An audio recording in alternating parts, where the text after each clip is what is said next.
बच्चों, अभी हम बात कर रहे थे जनसंख्या वृद्धि पर और हमने चर्चा की कि भारत की जो जनसंख्या है वो कितनी तेज़ी से बढ़ रही है और इतनी तेज़ी से बढ़ रही है कि अब जुलाई 2023 के जो आंकड़े हैं वो हमें बताते हैं कि हम चीन को भी पीछे छोड़ चुके हैं जनसंख्या वृद्धि के मामले में या जनसंख्या के मामले में।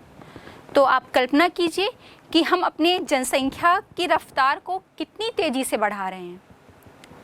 तो आइए हम अब आगे समझते हैं कि ये जनसंख्या वृद्धि में जो परिवर्तन होता है वो कितनी प्रक्रियाओं के द्वारा होता है, या इसे ये भी कह सकते हैं कि जनसंख्या वृद्धि को प्रभावित करने वाले कौन कौन से कारक होते हैं। इसमें सबसे पहला है जन्म दर, बर्थ रेट, दूसरा मृत्यु दर, डेथ रेट, और तीसरा है प्रवास, या हम इसी को माइग्रेशन कहते हैं। तो आइए हम इन तीनों पर एक विस्तृत चर्चा कर लेते हैं। सबसे पहले हम बात करते हैं जन्म दर। तो सबसे पहले हमें समझना होगा कि जन्म दर है क्या। जब हम किसी भी स्थान, देश या राज्य की जन्म दर की बात करते हैं तो हम देखते हैं कि उस स्थान में एक वर्ष में प्रति 1000 व्यक्तियों के पीछे जन्म लेने वाले शिशुओं या बच्चों की संख्या, ये उस स्थान का जन्म दर कहलाता है। मतलब कि अगर किसी स्थान पर 1000 व्यक्तियों में मान लो 20 बच्चों ने जन्म लिया एक वर्ष के भीतर, एक वर्ष के अंदर, तो वहाँ का जन्म दर क्या होगा? प्रति 1000 व्यक्तियों पर 20 शिशु। और जब हम अपने भारत की बात करते हैं तो हम ये देखते हैं कि यहाँ पर हमेशा ही जन्म दर जो है वो मृत्यु दर से अधिक रहा है, जो कि भारत की जनसंख्या को बढ़ाने वाला या प्रभावित करने वाला एक प्रमुख घटक है। अब हम देखते हैं मृत्यु दर या डेथ रेट। तो जिस प्रकार हम जन्म दर को ज्ञात करते हैं एक वर्ष में प्रति 1000 व्यक्तियों पर जन्म लेने वाले शिशुओं की संख्या, ठीक उसी प्रकार मृत्यु दर ज्ञात करने के लिए हम एक वर्ष में प्रति 1000 व्यक्तियों पर मृत शिशुओं या बच्चों की संख्या से ज्ञात करते हैं। इसे एक उदाहरण से समझ सकते हैं हम। जैसे किसी स्थान में 1000 व्यक्ति में एक वर्ष में 50 शिशु जो हैं वो मृत पाए गए, तो वहाँ की शिशु मृत्यु दर कितनी हो जाएगी? 1000 में 50 मृत्यु दर जो है वो कही जाएगी। और जैसे जन्म दर हमेशा से भारत में मृत्यु दर से अधिक रहा है, इस कारण से जन्म दर भारत की जनसंख्या को प्रभावित करने वाला एक प्रमुख कारक है। ठीक उसी प्रकार हम देखते हैं मृत्यु दर में तेजी से जो कमी आई है, तेजी से जो गिरावट हुई है, ये भी भारत की जनसंख्या वृद्धि को प्रभावित करने वाला एक कारक है।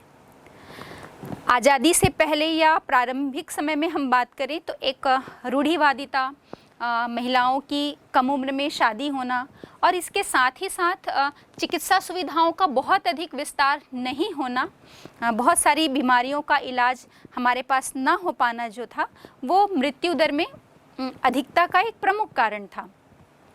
लेकिन जैसे जैसे आज़ादी के बाद हम विकास की ओर आगे बढ़ते गए और हमने अपनी चिकित्सा और स्वास्थ्य संबंधी सुविधाओं का बहुत अधिक विस्तार कर लिया। हम बहुत सारी ऐसी दुर्लभ बीमारियां हैं जिनका भी उपचार हमने ढूंढ लिया है।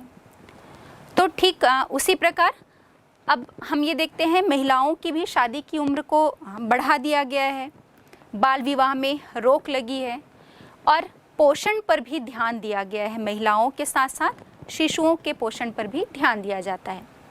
तो ये कुछ प्रमुख कारण हैं जिसके कारण अब भारत में भी मृत्यु दर में तेज़ी से गिरावट जो है वो दर्ज की गई है। और मृत्यु दर में गिरावट मतलब कि जन्म दर में अधिकता, और यही एक प्रमुख कारण है कि यहाँ की जो भारत की जनसंख्या है वो उसमें तेज़ी से वृद्धि हो रही है। अब तीसरा प्रमुख कारण है प्रवास या माइग्रेशन। लेकिन मैं आपको पहले बता दूं कि जब हम जनसंख्या वृद्धि की बात कर रहे हैं तो जनसंख्या वृद्धि के भी दो प्रकार हैं। पहला प्राकृतिक वृद्धि और दूसरा है वास्तविक वृद्धि। मतलब किसी भी स्थान में जनसंख्या में जब हम कह रहे हैं प्राकृतिक वृद्धि हो रही है, प्राकृतिक मतलब नेचुरल तरीके से, तो वो नेचुरल तरीके से कैसी होगी? जब जन्म लेने वाले शिशुओं की संख्या या जन्म दर जो है वो मृत्यु दर से अधिक होगी, तो हम उसे क्या कहते हैं? प्राकृतिक वृद्धि। और इसे ज्ञात करने का फार्मूला है birth rate minus death rate, या जन्म दर में हम मृत्यु दर को घटा देते हैं तो जो हमारे पास आंकड़े निकल कर आते हैं वो जनसंख्या की प्राकृतिक वृद्धि को बताते हैं। इसके बाद तीसरा प्रमुख फैक्टर था हमारा प्रवास या माइग्रेशन। तो प्रवास है क्या?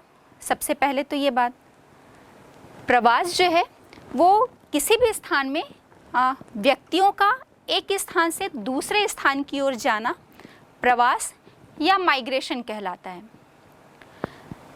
अब इससे संबंधित ये बात है कि प्रवास तो हो रहा है, लोग एक स्थान से दूसरे स्थान की ओर तो जा रहे हैं। इसमें छोटा सा एग्जाम्पल पहले समझते हैं हम। जैसे सुबह सुबह आपके घर के आसपास कोई सब्जी वाला आवाज़ दे रहा है, सब्जी ले लो, है ना, तो वो शहर से नहीं, वो हो सकता है कि आसपास किसी गांव से आता है ना। आपके पाठशाला में कोई जो शिक्षक आपको पढ़ा रहे हैं, ज़रूरी नहीं है कि जिस शहर में आपकी पाठशाला है वो शिक्षक जो है वो वहीं के निवासी हों। हो सकता है वो आसपास के किसी दूसरे ग्रामीण या शहरी क्षेत्र से आते होंगे। सुबह सुबह जो दूध वाला आता है वो भी आपके किसी गांव के ही आसपास के दूसरे गांव, या यदि आप शहर में रहते हैं तो आपके शहर से दूसरे आसपास किसी शहर से वो डेली आना जाना करता है। अपना दूध गांव से लेकर आता है और शहर में लाकर उसे खपाता है, और दोपहर शाम होते होते वो फिर से अपने घर वापस चला जाता है। ठीक उसी प्रकार एक शिक्षक पढ़ाने के लिए रोज़ स्कूल के समय में दूसरे शहर में शाला में उपस्थित हो जा रहे हैं, और छुट्टी के बाद फिर वो अपने गंतव्य जहाँ पर उनका निवास स्थान है वहाँ वो वापस चले जाते हैं। और ऐसे ही एक सब्जी वाला भी जो सुबह रोज़ भाजी या अलग अलग तरह की सब्जियाँ लेकर आता है, उसे शहर में या दूसरे गांव की मंडी में खपाता है, और दोपहर शाम होते होते वो फिर से अपने गंतव्य, अपने निवास, मूल निवास के पास चला जाता है। तो प्रवास बताने का मतलब ये है कि प्रवास के प्रकार होते हैं, दो प्रकार। पहला तो हम बोले इसको आंतरिक प्रवास, और दूसरा है अंतर्राष्ट्रीय प्रवास। तो जब देश के अंदर ही प्रवास होता है एक स्थान से दूसरे स्थान की ओर, तो हम उसे आंतरिक प्रवास कहते हैं। और जब देश के बाहर दूसरे देश, अन्य देश की तरफ लोग आना जाना करते हैं, आते हैं या जाते हैं, तो हम उसे अंतर्राष्ट्रीय प्रवास कहते हैं। अब आंतरिक प्रवास के भी कई प्रकार होते हैं, जैसे कि समय के अनुसार होता है। अभी हमने बात की ना दूध वाले की या सब्जी वाले की या एक शिक्षक की, है ना। तो सुबह शाम में भी दैनिक प्रवास, जो सुबह आ रहे हैं शाम तक वापस चले जा रहे हैं, उसे हम दैनिक प्रवास कहते हैं। ऐसे ही साप्ताहिक, एक शिक्षक सोमवार की सुबह अपनी शाला में उपस्थित होने के लिए शहर में पहुंच रहा है, और वीकेंड में शनिवार रविवार वो फिर अपने मूल निवास स्थान की तरफ चला जाता है। तो इस प्रकार से साप्ताहिक प्रवास भी हो सकता है।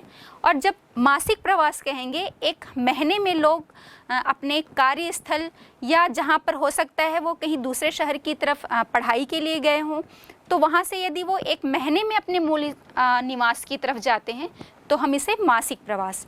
तो ये समय के आधार पर हो गया, मासिक है, वार्षिक हो सकता है, ये समय के आधार पर प्रवास हो गया। और जब हम इसे ही स्थान के आधार पर देखेंगे तो गांव से गांव की तरफ प्रवास हो सकता है, गांव से शहर की तरफ, शहर से शहर की तरफ, एक राज्य से दूसरे राज्य की तरफ, या एक शहर से दूसरे राज्य की तरफ, दूसरे राज्य के शहर की तरफ भी प्रवास हो सकता है। अब कारण बहुत सारे हो सकते हैं, अलग अलग कारण हो सकते हैं। जैसे कि हम प्रायः अपने भारत देश में देखेंगे कि जब लड़कियों की शादी होती है तो विवाह के बाद वो अपने पति के घर चली जाती हैं। तो हो सकता है ये प्रवास जो है वो एक गांव से दूसरे गांव, या अधिकतर जो है एक ग्रामीण परिवेश में जब ऐसा होता है तो आसपास के गांव की तरफ ये प्रवास होता है। फिर कार्य के चलते, कार्य भी एक प्रमुख कारण हो सकता है। मतलब लोग नौकरी के पर्पस से जाते हैं, उनका ऑफिस या कार्यालय जो है वो दूसरे शहर में हो सकता है, दूसरे पास स्थित किसी कस्बे में हो सकता है, तो उसके लिए वो प्रवास करते हैं। तो कारण अलग अलग हो सकते हैं जिसके आधार पर प्रवास के अलग अलग प्रकार हैं।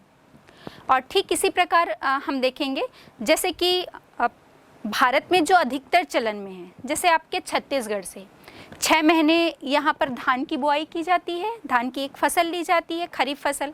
फिर शेष जो 6 महीने बचते हैं उसमें लोग जो है वो बेरोजगार हो जाते हैं। तो अधिकतर हम देखेंगे कि ग्रामीण परिवेश से जो लोग हैं वो रबी की फसल के दौरान जब वो बेरोजगार होते हैं, उनके पास कोई कार्य नहीं होता है, तो वो अधिकतर दिल्ली हो गया, यूपी है, बिहार है, हैदराबाद है, इन शहरों की तरफ कार्य की तलाश में प्रवास करते हैं। तो जब आंतरिक प्रवास होता है, कारण कुछ भी हो सकता है, लेकिन आंतरिक प्रवास से जो है भारत की जनसंख्या या किसी भी देश की जनसंख्या में कोई फर्क नहीं पड़ता। मतलब देश के अंदर ही जनसंख्या का जो वितरण है और संगठन है वो प्रभावित होता है। मतलब माना छत्तीसगढ़ से प्रवास किया जा रहा है दिल्ली या हैदराबाद की तरफ या बिहार की तरफ, तो छत्तीसगढ़ की जनसंख्या में पर्टिकुलर उस समय के दौरान कमी दर्ज की जाएगी और उस समय के दौरान जिस स्थान की ओर उत्प्रवास किया जा रहा है या जिस स्थान में आप्रवास हो रहा है वहाँ की जनसंख्या में वृद्धि दर्ज की जाएगी। तो ये देश के अंदर ही, इसमें जनसंख्या में कमी या वृद्धि नहीं होती देश की जनसंख्या में आंतरिक प्रवास के कारण।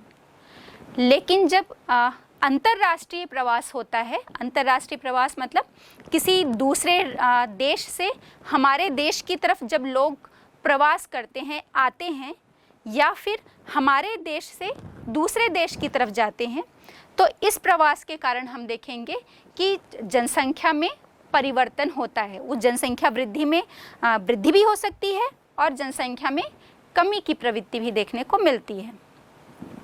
अधिकतर हम अपने भारत में देखेंगे तो यहाँ पर हमें जनसंख्या का आंतरिक प्रवास ही अधिक देखने को मिलता है।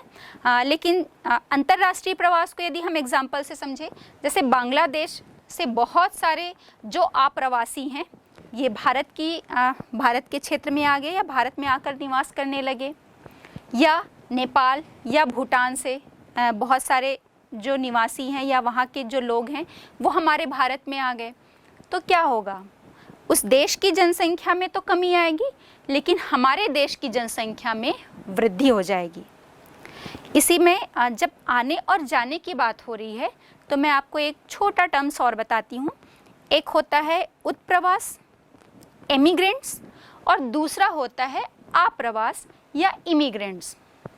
उत्प्रवास मतलब एक स्थान से दूसरे स्थान की ओर जाना उत्प्रवास कहलाता है। मतलब कि जैसे बांग्लादेश से यदि कोई भारत की तरफ आ गया तो वो बांग्लादेश के लिए क्या कहलाएंगे? उत्प्रवासी या एमिग्रेंट्स। और जब भारत में वो लोग जो आ रहे हैं, बांग्लादेश से जो आ रहे हैं, वो बांग्लादेश के लिए तो उत्प्रवासी हो गए या इमिग्रेंट्स हो गए, लेकिन हमारे भारत के लिए वो इमिग्रेंट्स होंगे या आप्रवासी जो भारत में आकर रह रहे हैं। तो जहाँ पर भी जिस स्थान से उत्प्रवासी जाते हैं या दूसरे स्थान की ओर जा रहे हैं वहाँ जनसंख्या में कमी होगी, लेकिन जहाँ पर आप्रवासी आ रहे हैं अधिक संख्या में, इमिग्रेंट्स आ रहे हैं, तो वहाँ की जनसंख्या में हमें वृद्धि देखने को मिलेगी। बच्चों, अब इसी में जनसंख्या वृद्धि की जो हमने प्राकृतिक वृद्धि देखी थी, जिसे हम जन्म दर में मृत्यु दर को माइनस करके निकालते थे, अब जब हम वास्तविक वृद्धि की बात करेंगे या चर्चा करेंगे तो हम देखेंगे जब जन्म दर में मृत्यु दर को घटा देते हैं और प्रवास को जोड़ देते हैं, तो ये जो वृद्धि है जनसंख्या की वो वास्तविक वृद्धि कहलाती है। आपको ध्यान में रखना होगा, ये छोटे प्रश्न के रूप में आपसे पूछा भी जा सकता है ऑब्जेक्टिव टाइप में। जन्म दर माइनस मृत्यु दर प्राकृतिक वृद्धि होगी, नेचुरल ग्रोथ होगी, और जब हम birth rate minus death rate और प्लस माइग्रेशन कर देते हैं तो ये एक्चुअल ग्रोथ होगी या जनसंख्या की वास्तविक वृद्धि होगी। अब हम ये देखते हैं कि प्रवास की जब हम बात कर रहे हैं तो भारत में जो अधिकतर प्रवास होता है, हमने कहा ना कि गांव से शहर की तरफ होता है या आंतरिक प्रवास जो है वो अधिक होता है। अब इसको भी जो प्रभावित करने वाले कुछ कारक हैं प्रवास को प्रभावित करने वाले, तो इसे दो फैक्टर हैं, एक तो पुल फैक्टर और दूसरा है पुश फैक्टर।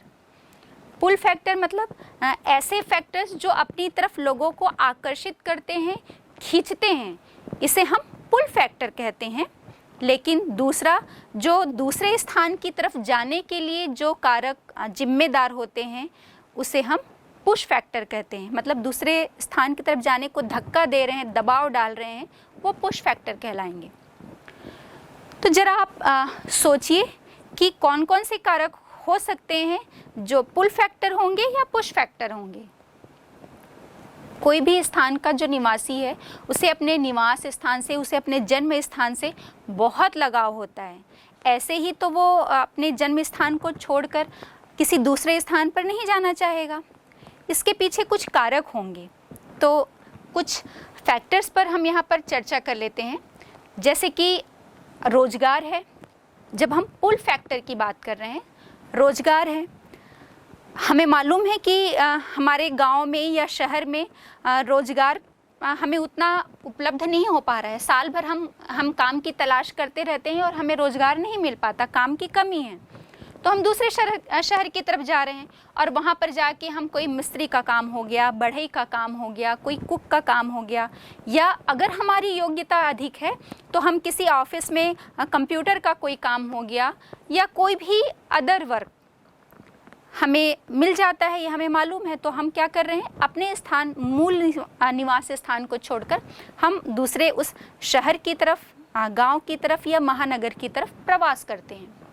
तो पहला महत्वपूर्ण कारक जो होता है वो रोजगार है, जो लोगों को अपनी तरफ खींचता है। अन्य प्रमुख कारक हम देखें, एक बेहतर जीवन स्तर या मूलभूत सुविधाएं।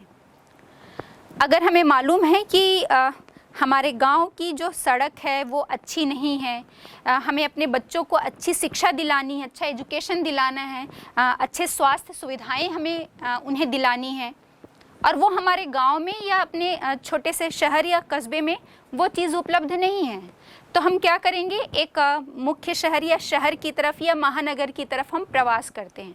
हमें लगता है कि हम उस शहर में जाएंगे तो हमें एजुकेशन के लिए भी बहुत सारे चॉइसेस मिल रहे हैं, बहुत अच्छे अच्छे स्कूल हैं, बहुत अच्छे हॉस्पिटल्स हैं। यदि हम बीमार पड़ जा रहे हैं या हमें कोई बीमारी हो जा रही है तो हमें बेहतर इलाज जो है उस शहर में मिल सकता है। या आप ये देखते भी होंगे कि कई गंभीर बीमारियां जो हैं वो हमें लग रहा है कि छत्तीसगढ़ में या आप जिस भी क्षेत्र में रह रहे हैं उसके इलाज के लिए आप दूसरे शहर की तरफ, जैसे बेंगलुरु हो गया, हैदराबाद हो गया, दिल्ली हो गया, उन शहरों की तरफ आप प्रवास करते हैं या जाते हैं अपने बेहतर इलाज के लिए। तो ठीक इसी प्रकार जब हमें अपना पूरा जीवन यापन किसी शहर में, किसी स्थान में करना है, तो इन मूलभूत चीज़ों को हम ध्यान में रखते हैं कि किसी स्थान पर हमें रोज़गार मिल पाएगा, एजुकेशन के लिए शिक्षा की बेहतर सुविधाएं मिल पाएंगी कि नहीं, या स्वास्थ्य से संबंधित जो सुविधाएं हैं वो बेहतर मिल पाएंगी कि नहीं। आपको रोज़ अपनी शाला में आना जाना है, आपको दूसरे गांव की तरफ या दूसरे शहर की तरफ आना जाना है, ट्रैवल करना है, तो आप देखेंगे कि एक बेहतर कनेक्टिविटी जो है वो जिस स्थान पर आप रह रहे हैं वहाँ से दूसरे स्थान की तरफ अच्छी कनेक्टिविटी, चाहे हम रोड की बात करें या ट्रेन ट्रांसपोर्ट की बात करें, ये अच्छी सुविधाएं वहाँ पर मिल पा रही हैं या नहीं। जिस स्थान पे ये सारी सुविधाएं मिलती हैं वो लोगों को अपनी तरफ आकर्षित करती हैं निवास के लिए, जिसे हम पुल फैक्टर कहते हैं। और जो पुल फैक्टर्स हैं वही लगभग पुश फैक्टर्स भी होते हैं, या हम कहें कि इसके जस्ट अपोजिट। जैसे रोजगार है जो अपनी तरफ खींच रहा है, तो दूसरी तरफ बेरोजगारी, या हम इसी को रोजगार की कमी कह सकते हैं। जिस स्थान पे हमें रोजगार या काम नहीं मिल पाता तो ये पुश फैक्टर हो जाएगा। उस गांव से दूसरी गांव या शहर की तरफ जाने के लिए लोगों को ये धक्का देता है या पुश करता है, ये जो फैक्टर है। और जो इसके अपोजिट हमने कहा पुल फैक्टर, जहाँ पर रोजगार मिल रहा है, नौकरी मिल रही है, वो उसके लिए पुल फैक्टर हो जाएगा। ठीक इसी प्रकार हम देखें मूलभूत सुविधाओं की कमी, गरीबी, जब रोजगार नहीं है तो लोगों में क्या होगी, गरीबी आएगी, आय के सोर्स नहीं रहेंगे, बेहतर विकल्प उन्हें नहीं मिल पाएंगे। तो ये जो सारी सुविधाएं हैं जिनकी कमी किसी स्थान पे देखने को मिलती है, तो ये सारे एक पुश फैक्टर या पुश फैक्टर के रूप में जो है वो काम करते हैं। अब हम देखें कि जब हम गांव और शहर की बात कर ही रहे हैं प्रवास के दौरान, तो इसी में एक चीज़ हम देखें, हमारा भारत जो है वो एक गांवों का देश है और हम प्रारंभ से ही देखते आ रहे हैं कि यहाँ पर जो ग्रामीण जनसंख्या है उनकी अधिकता है और नगरों में रहने वाले जो लोग हैं उनकी कमी देखने को मिलती है। हालांकि यदि हम आज़ादी के बाद से जनगणनाओं पर एक नज़र डालें तो देखेंगे कि क्रमशः इनमें वृद्धि हो रही है। और वृद्धि क्यों हो रही है, हम वही लगातार विकास की तरफ आगे बढ़ रहे हैं, हम नगरीकरण कर रहे हैं, हम औद्योगिकरण की तरफ आगे बढ़ रहे हैं, रोजगार जो है वो लोगों को गांव से शहरों की तरफ खींच रहा है। तो ये जो सारे कारण हैं जो अब नगरीय जनसंख्या में वृद्धि के एक प्रमुख फैक्टर के रूप में हमें देखने को मिलते हैं। तो हम देखें कि 1951 में जहाँ पर जो हमारी टोटल पॉपुलेशन थी उसका 17.29% जो था वो अर्बन पॉपुलेशन का था या नगरीय जनसंख्या का था। वही हम जो पिछली हमारी जनगणना थी 2011, तो 2011 में ये जो प्रतिशत है नगरीय जनसंख्या का वो 17.29 से बढ़कर 31.80% हो गया है। अभी मैंने कहा ना कि आज़ादी के बाद से हमें इसमें लगातार वृद्धि देखने को मिल रही है। और हम देखेंगे कि 2001 से 2011 के दौरान मतलब नगरीकरण में, अर्बनाइजेशन में इतनी वृद्धि हो रही है कि 2001 से 2011 के मध्य जो है वो 10 लाख से अधिक जनसंख्या वाले नगर, जिसे हम मिलियन सिटी भी कहते हैं, ये मिलियन सिटी की जो संख्या है वो 35 से बढ़कर 53 हो गई है। तो ये एक उदाहरण हम कह सकते हैं या एक प्रूफ हम इसको कह सकते हैं कि लगातार नगरीकरण में या अर्बनाइजेशन में हमें वृद्धि देखने को मिल रही है, जो हमारे मिलियन सिटी बढ़ रहे हैं और उसके साथ ही साथ जो हमारी नगरीय जनसंख्या में वृद्धि हो रही है। बच्चों, तो ये हमने जो बात की आंतरिक और अंतर्राष्ट्रीय प्रवास की, तो आंतरिक प्रवास में हमने देखा कि इससे जनसंख्या में, देश की जनसंख्या में कोई अंतर नहीं पड़ता है। देश के अंदर ही जनसंख्या का वितरण जो है वो प्रभावित होता है, किसी राज्य में कम हो जाएंगे, किसी राज्य में अधिक हो जाएंगे। लेकिन जो अंतर्राष्ट्रीय प्रवास होता है, जैसे कि बांग्लादेश की हमने बात की कि बांग्लादेश से बहुत सारे जो आप्रवासी हैं, यदि वो हमारे देश में आकर रहते हैं या ऐसे ही और दूसरे देश के भी जो आप्रवासी हैं, जब वो भारत में आकर निवास करेंगे, तो ये हमारे लिए एक मूलभूत समस्या, एक विकट समस्या कह सकते हैं हमारे लिए उत्पन्न हो जाती है। और वो क्यों? क्योंकि हमारी भूमि तो सीमित है, भारत का जो क्षेत्रफल है वो सीमित है, उसको घटाया या बढ़ाया नहीं जा सकता। और इसके साथ ही साथ हमारे देश में जो संसाधन है वो भी बहुत सीमित मात्रा में है। तो जब हम ना भूमि को बढ़ा सकते हैं, ना संसाधन बढ़ा सकते हैं, तो हमारे लिए एक विकट समस्या हो जाती है कि जो आप्रवासी या अतिरिक्त जो निवासी हमारे देश में आकर रहेंगे, उनको आवास तो उपलब्ध कराना ही होगा, आवास के साथ भोजन, ये जो दो जीवन की मूलभूत आवश्यकताएं हैं वो तो उन्हें उपलब्ध करानी ही होंगी। लेकिन ये हमारे लिए अतिरिक्त बोझ हो जाता है कि हमारे देश की जनसंख्या जो है वो नेचुरली ऐसे ही जो है वो बहुत अधिक है और हम देख रहे हैं कि अब पूरे विश्व में हम सबसे आगे निकल चुके हैं। तो और अतिरिक्त जनसंख्या जुड़ने से हमें अपने देश के नागरिकों के अलावा उन्हें आवास और भोजन उपलब्ध कराना जो है ये हमारे सामने एक बहुत विकट समस्या के रूप में उभर कर आता है और उन्हें ये सारी चीज़ें उपलब्ध कराना हमारे लिए बहुत मुश्किल बात हो जाती है।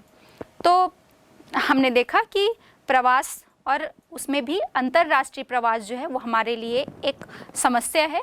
आंतरिक प्रवास से हमें बहुत जो है नुकसान नहीं होता, नुकसान नहीं होता, वो तो हमें हमारे देश के अंदर ही जनसंख्या के वितरण को प्रभावित करते हैं। हालांकि अंतर्राष्ट्रीय प्रवास से एक फ़ायदा हमें ये होता है कि जब दूसरे देश के लोग आते हैं तो अपने साथ वो अपनी योग्यता और तकनीक को भी लेकर आते हैं। हम वहाँ रहने वाले लोगों के रहन सहन और संस्कृति से परिचित होते हैं। लेकिन जब ये थोड़ी मात्रा में होता है तब तक सही है, जब ये बहुत ज़्यादा मात्रा में होगा, जो हमारे देश के लिए या हमारी जनसंख्या में इतनी वृद्धि जो है वो एक बोझ बन जाए, तब ये हमारे लिए एक समस्या उत्पन्न करती है। बच्चों, अभी हमने जो जनसंख्या वृद्धि के विषय में पढ़ा, तो आपको इसमें जो एक परीक्षा के उद्देश्य से जो टॉपिक्स तैयार करने हैं तो आपको ध्यान में रखना होगा। जैसे हमने छोटे छोटे टर्म्स यूज़ किए थे, जन्म दर, मृत्यु दर, प्रवास, तो ये आपको छोटे प्रश्नों के रूप में पूछा जा सकता है। इसके साथ ही ऑब्जेक्टिव टाइप पे जो क्वेश्चन पूछे जा सकते हैं, जैसे पहली संपूर्ण जनगणना हमने पढ़ी थी ना 1881 में, ये कब हुई थी। इसके साथ ही साथ यदि आपसे इसमें बड़े प्रश्न के रूप में पूछा जाए तो पूछा जा सकता है कि जनसंख्या वृद्धि क्या है, इसमें वृद्धि के कारण और इसमें परिवर्तन लाने वाले कारक कौन कौन से हैं। तो आपको जन्म दर को भी अलग से तैयार करना है बहुत अच्छे से कि भारत में कितना है जन्म दर और कौन सा स्थान है विश्व में जन्म दर के हिसाब से इसमें, और कौन कौन से कारक हैं जो जन्म दर को प्रभावित करते हैं, और ठीक ऐसे ही मृत्यु दर और प्रवास के विषय में भी। बच्चों, अब हम बात करते हैं जनसंख्या की अलग अलग विशेषताओं के विषय में। तो ये जो विशेषताएं हैं जनसंख्या की, उसमें सबसे पहले हम देखते हैं आयु संगठन या एज कंपोजिशन। इसके पहले भी हमने बात की थी ना एक पिक्चर के माध्यम से, जिसमें हमें बहुत सारे लोग नज़र आ रहे थे। कुछ लोग जो थे वो शिशु वर्ग के थे, कुछ जो थे वो युवा वर्ग के, और कुछ जो है वो बुजुर्ग नज़र आ रहे थे। और इसके साथ ही साथ हम देख रहे थे कि कुछ ग्रामीण परिवेश के दिख रहे थे और कुछ शहरी परिवेश के। तो ये सारी चीज़ें जो है, कुछ महिलाएं हैं, कुछ पुरुष हैं, तो ये सब जो है वो जनसंख्या की अलग अलग विशेषताओं को प्रदर्शित करते हैं। तो उसमें सबसे पहले हम बात कर रहे हैं एज कंपोजिशन या आयु संगठन पर।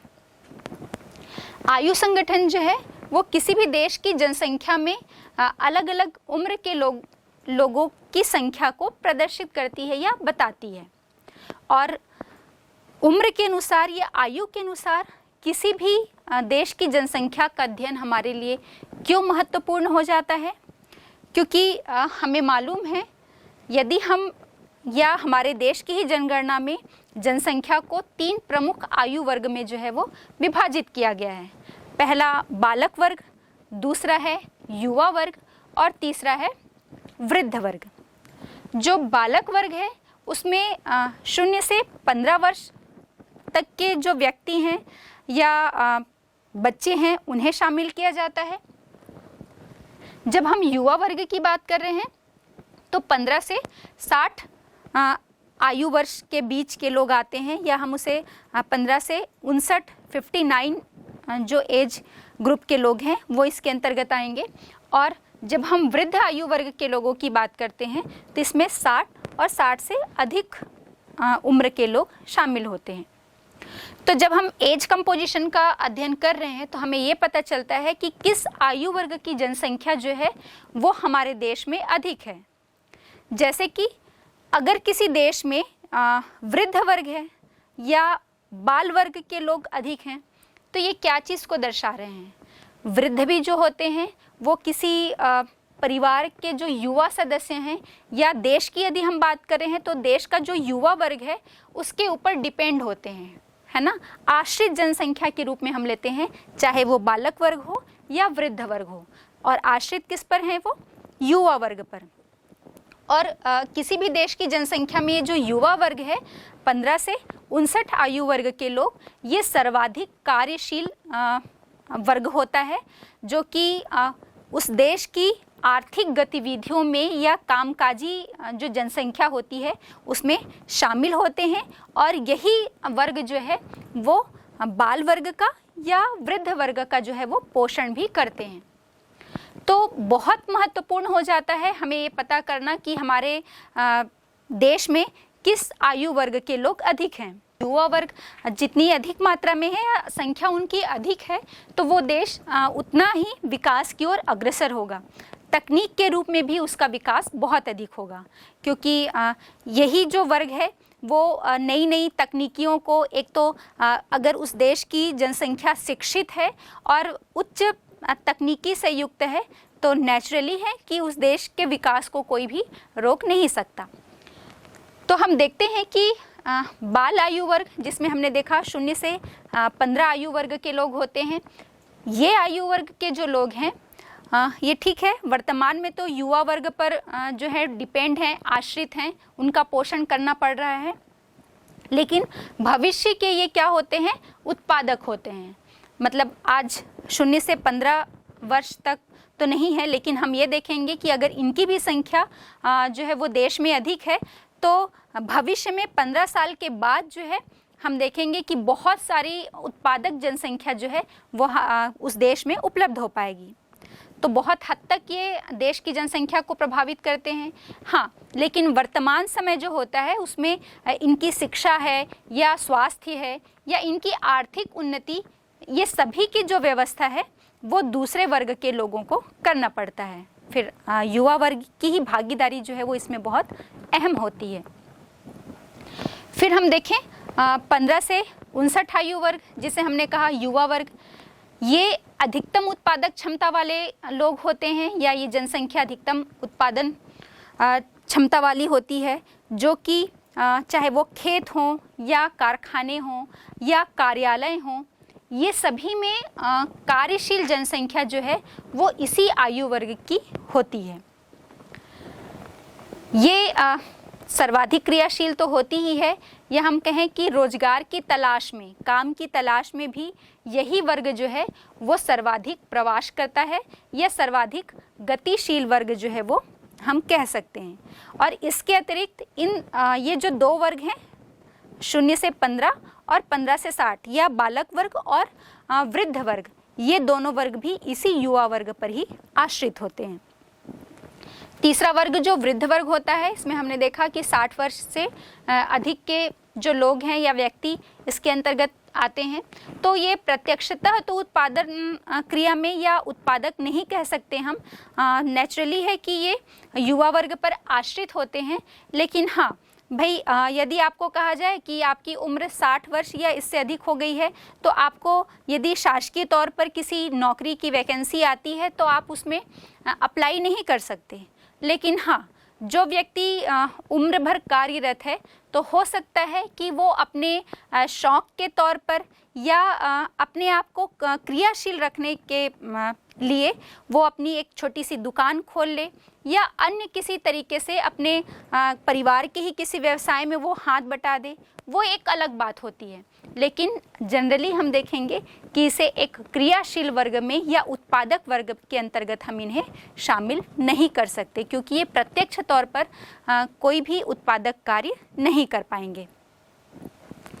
इसके बाद हम इसे जनसंख्या पिरामिड से बहुत अच्छी तरह से समझ सकते हैं। ये जो अलग अलग आयु वर्ग के जनसंख्या की हमने बात की, तो बच्चों आपके सामने ये जनसंख्या पिरामिड नज़र आ रहा है।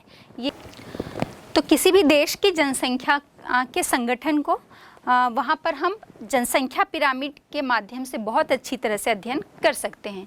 तो हमें जनसंख्या पिरामिड से वहाँ पुरुष और महिलाओं की स्थिति और इसके साथ ही साथ अलग अलग आयु वर्ग की जो जनसंख्या है इसका बहुत अच्छी तरह से पता चल पाता है। तो आइए हम अध्ययन करते हैं इस जनसंख्या पिरामिड का। भारत के आयु पिरामिड को हम देखते हैं जो 2014 के अनुसार लिया गया है।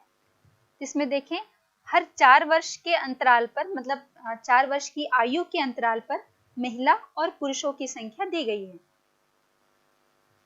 यहाँ आप देख पा रहे होंगे भारत में 2014 में बच्चों और युवाओं का जो अनुपात है वो वृद्धों की तुलना में अधिक है, और उसमें भी 20 वर्ष की आयु से कम लोगों का अनुपात अन्य सभी आयु वर्ग से अधिक है। इसका मतलब ये है कि अगले 20 वर्ष तक भारत में उत्पादक कार्य करने वाले जो उम्र के लोग होंगे उनमें कोई कमी नहीं आएगी। और साथ ही साथ जो वृद्ध जनसंख्या है, तो वृद्धों की संख्या कम होने के कारण अर्थव्यवस्था पर कम भार होगा। लेकिन अगर हम महिला और पुरुषों की बात करें, तो महिला और पुरुष वाले स्तंभ की तुलना करने से पता चलता है कि आने वाली युवा पीढ़ी में महिलाओं की संख्या पुरुषों की तुलना में बहुत कम होने वाली है, क्योंकि यहाँ पर ग्राफ से पता चल रहा है कि 8 साल से कम उम्र के बच्चों में बालिकाओं का अनुपात बहुत कम है। अब हम भारत के इस आरेख की तुलना पश्चिमी अफ्रीका और पश्चिमी यूरोप के आयु पिरामिड से करते हैं। पश्चिमी अफ्रीका के आरेख से पता चलता है कि यहाँ पर आधे से अधिक आबादी की उम्र 20 वर्ष से कम की है और वहाँ 50 वर्ष से अधिक उम्र वाले लोग 12% से भी कम हैं। ये एक गंभीर स्थिति की ओर इशारा कर रहा है, क्योंकि यहाँ पर पता चल रहा है कि लोगों की जीवन प्रत्याशा बहुत कम है, जहाँ अधिकतर लोग 50 वर्ष की उम्र से पहले ही मर जाते हैं। अगर इस आरेख की तुलना हम पश्चिमी यूरोप से करें, तो एक चिंताजनक बात यहाँ और उभर रही है पश्चिमी यूरोप में, और यहाँ आप देख सकते हैं कि लगभग 35% लोग 50 वर्ष से अधिक उम्र के हैं। लेकिन अगर हम यहाँ पर बच्चों की दशा देखें, तो बाल आयु वर्ग के लोगों का जो अनुपात है वो कम होते जा रहा है। इसका मतलब ये हुआ कि पश्चिमी यूरोप में अधिक लोग लंबी उम्र तक जीते हैं, लेकिन वहाँ इतने कम बच्चे पैदा हो रहे हैं कि आने वाले दशकों में वहाँ की आबादी कम होती जाएगी और जो बची हुई जनसंख्या है वो धीरे धीरे वृद्धजन होते जाएंगे। तो पश्चिमी अफ्रीका और पश्चिमी यूरोप के बीच इस अंतर के कई कारण हो सकते हैं। पहला कि यूरोप में जो आय और स्वास्थ्य सेवा इतनी अच्छी है कि यहाँ लोगों की जीवन प्रत्याशा बहुत अधिक है, लोग अधिक उम्र तक जीते हैं। लेकिन अफ्रीका में गरीबी और कमजोर स्वास्थ्य सेवाएं जो हैं, तो निम्न स्वास्थ्य सेवा और गरीबी के चलते लोगों की जीवन प्रत्याशा बहुत कम है और लोग कम उम्र में ही मर जाते हैं और बाल मृत्यु दर भी वहाँ बहुत अधिक है।